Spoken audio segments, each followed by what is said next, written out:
My daughter, Kamara, Punawona, that's my Punawona. She was the life of the party. She was just full of joy. I always had my video camera out taping her because she was always posing, always dancing, always rapping, singing, talking, making up these characters and stuff like that. So she was just a fun little kid. So as she grew up, pretty good kid in elementary school. When she got into middle school, she kind of started acting up a little bit, kind of being rebellious.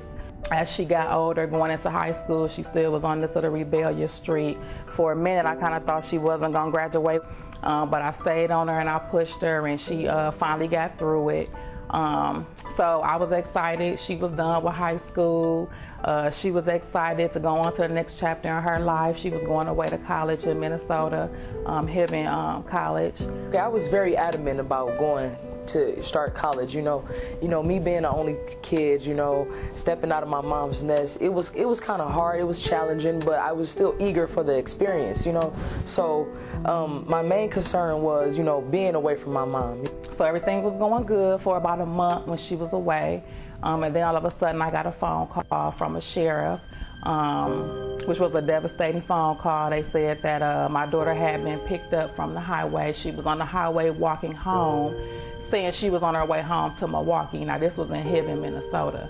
So, I immediately panicked, like, is she okay? They was like, she was fine. They had her in the hospital.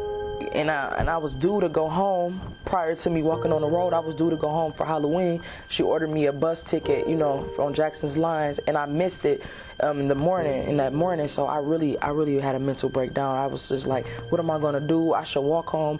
All these outlandish thoughts and stuff, like, unrealistic thoughts. Like, I know I can't walk from Minnesota to Milwaukee.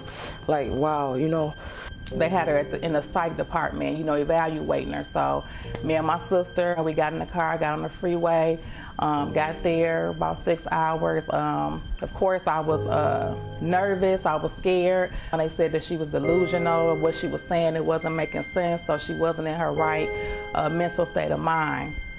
So when I got there, she was physically fine, she looked the same, but she wasn't talking like herself. So the psychiatrist was saying that she had a psychotic breakdown.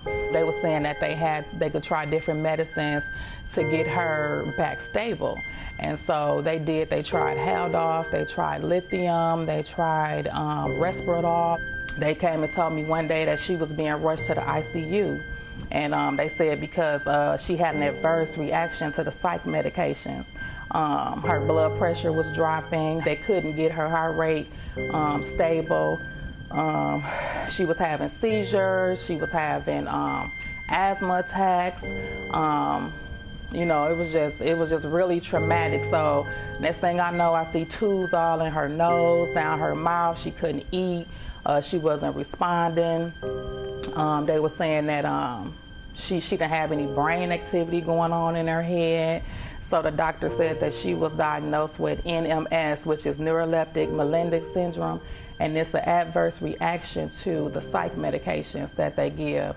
The experience wasn't good, No one wants to be laid up in the hospital with no brain activity, having several asthma attacks, seizures, That's hard on somebody's body. That's a drain, And learning how to walk again, I had to learn how to walk again and, like, start writing back how I used to write, like, not fully learn how to write over, but get back to my correct penmanship and, like, myself, get my personality, my spark back, because I was out of it so long for those 3 months. Now, since she has recovered, she's, back working, doing what she needs to do. Her overcoming this traumatic experience, is something I'm really grateful for, like, to God, because, I tell her she has a purpose here. I just want to honor her and let her know that her life has a purpose. God has her here for a purpose because she did overcome those things. So she's 21, going on 22, so I want to honor her life with the 21 flowers.